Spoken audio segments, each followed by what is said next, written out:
Hello, and welcome to RuPaul's Drag Race Rejudged, and today I'm going to be talking about Drag Race production Sacrificial Lambs. These are the queens that did generally fine on their seasons, but were thrown under the bus or gotten rid of because they didn't really fit into production's narrative. This is queens like Sugarcane, Cheryl Hull, etc. The rest of the video is going to generally go in chronological order, but first I want to talk about the number one sacrificial lamb of production, Cheryl Hull from UK Season 1. Cheryl Hull was the victim of some of the most egregious rigging we have ever seen on Drag Race. Cheryl did a generally fine to good job in most challenges on this season. Cheryl never once placed above safe and instead placed in the bottom 3 5 times. This, based off what we saw in the actual season, is not really accurate to reality. Her first 2 bottom placements were definitely deserved, but then we arrive at the episode 3 design challenge. Cheryl does a fine, if not good job, and is low, while Baga serves us, garbage, and is somehow safe. This is the first example, and this does not really qualify her as a sacrificial lamb. What does is the makeover. Cheryl Hull invented cloning, cloned herself, and walked the runway with that clone. For that, Cheryl placed in the bottom. Compared to everyone else in the cast, I would say Cheryl's makeover is about a 9 or 10 out of 10, Vivian was around a 7, Baga was a 4, and Divina was like 5 at best. Based off those rankings, Cheryl is easily the winner of the challenge. However, Cheryl places in the bottom 2 based off her misses early on in the season and is eliminated. While I agree that she lost the lip sync, she was 100% sacrificed so that Baga and Divina could both make it to the finals. Next, jumping way back, we have Kasha, Max, and Trixie on Season 7.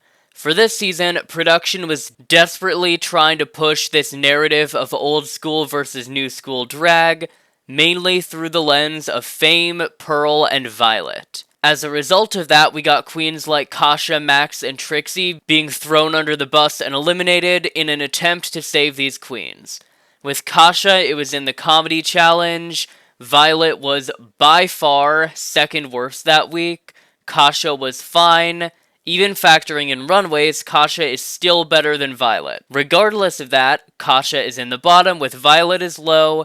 Kasha is sent home. Max is yet another example of this. While she did kind of fit into that younger demographic, the judges just did not vibe with her, so as a result, Max places in the bottom for Snatch Game. She did deserve to be in the bottom, but it should have been with Fame and not Jaden. Jaden beat Max in the lip sync. I think Max would beat Fame. With that in mind, I am willing to say that Max was sacrificed for Fame. The third queen this season that got thrown under the bus is Trixie in that weird singing challenge. Trixie did a good job. She was one of the stronger members of one of the stronger overall groups. I could understand putting her in the bottom, but in that lip sync, Trixie mopped the floor with Pearl. It was not close. Trixie won that by a mile. All 3 of these queens didn't really fit into production's plan for the season and were eliminated for it. Similar events happened yet again with Tatiana on All Stars 2. Tatiana competed in 4 episodes of the season, she won the talent show, and then was in the bottom for Snatch Game. Do I agree with that? Maybe. Her Snatch Game was by no means good, but I would rate it as the best of the bottom 3. She is the only one in that bottom 3 that got a laugh out of me. I'm not gonna say she shouldn't have been in the bottom, but I could definitely make an argument that she shouldn't have been. Tatiana was eliminated on episode 2 and then returned in episode 5. Tatiana gave a great performance, definitely deserved to return, but then next episode is thrown in the bottom and eliminated.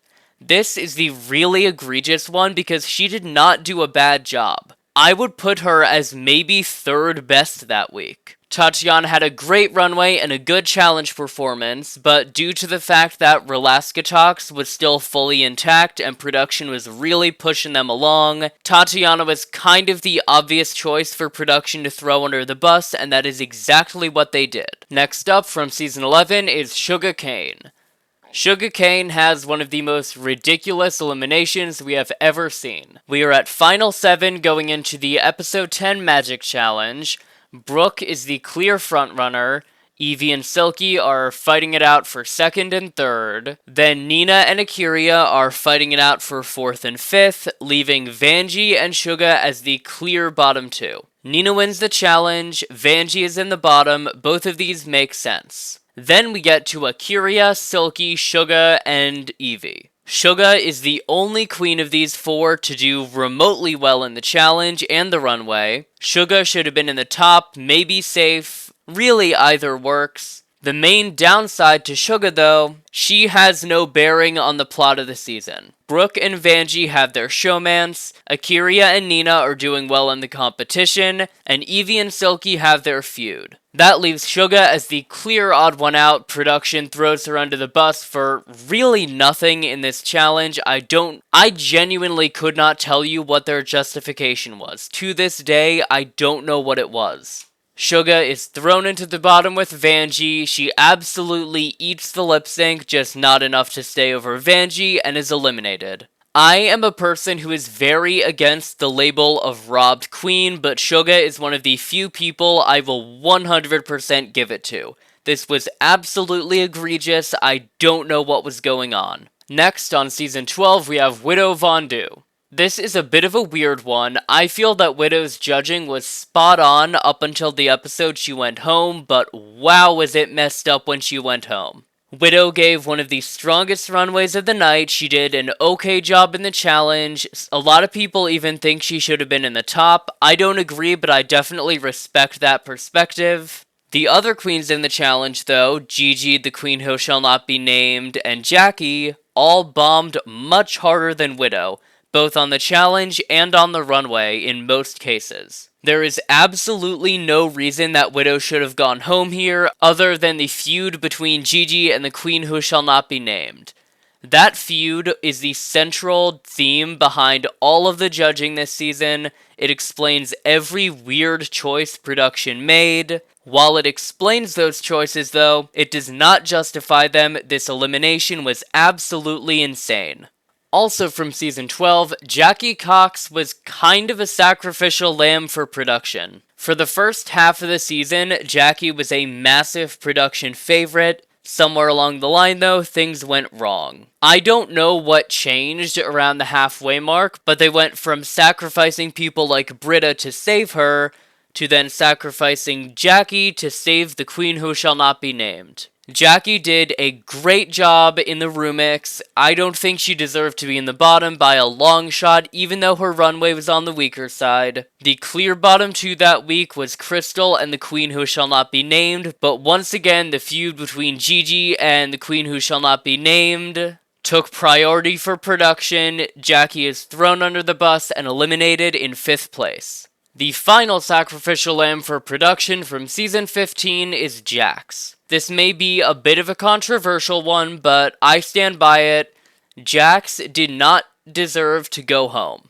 Despite this, Jax's status as a sacrificial lamb actually starts earlier in the season. The second challenge of the season, which is the Heaven infomercials. You could make an argument for a lot of people being in the bottom. Production, however, goes with Jax. At first, I thought this was just kind of a weird choice, but now looking back, they just didn't like her. This is yet again the case in the design challenge where she is inexplicably low, despite Aura and Spice clearly doing worse jobs than her. Jax's status as a sacrificial lamb really picks up in the Lollapalooza. We are in the 4th lip sync of the episode. It is Jax versus Mistress to Tell It to My Heart. This is one of the closest and most controversial lip syncs ever. I have seen so many different perspectives on it. It is wild to me. I feel like Jax won this in a landslide. The original edit was incredibly partial to Mistress, who is a production favorite, but wow. Looking back on this lip sync with the longer edit of the song, Jax kind of bodied Mistress. Mistress by no means did a bad job, but that was not a winning performance for me. We went 2 seasons in a row where production singled out a lip sync assassin during the Lollapalooza and just had them lose again and again and again in an attempt to eliminate them in the most humiliating way possible. That said, that is all I have for this list. Given the most recent elimination, I strongly considered putting a mandatory meeting on here. Ultimately, though, I decided against it. There is still a lot of recency bias. At the time of recording this, the episode has only been out for like 20 hours, so the recency bias is still very strong. She definitely could go down as a sacrificial lamb, and I do think she will. I'm just not willing to make that claim so soon after the episode. Hey, it's Drag Race Rejudged. Do you want gay shit? Well then check out the RuPaul's Drag Race Rejudged YouTube channel and hit subscribe.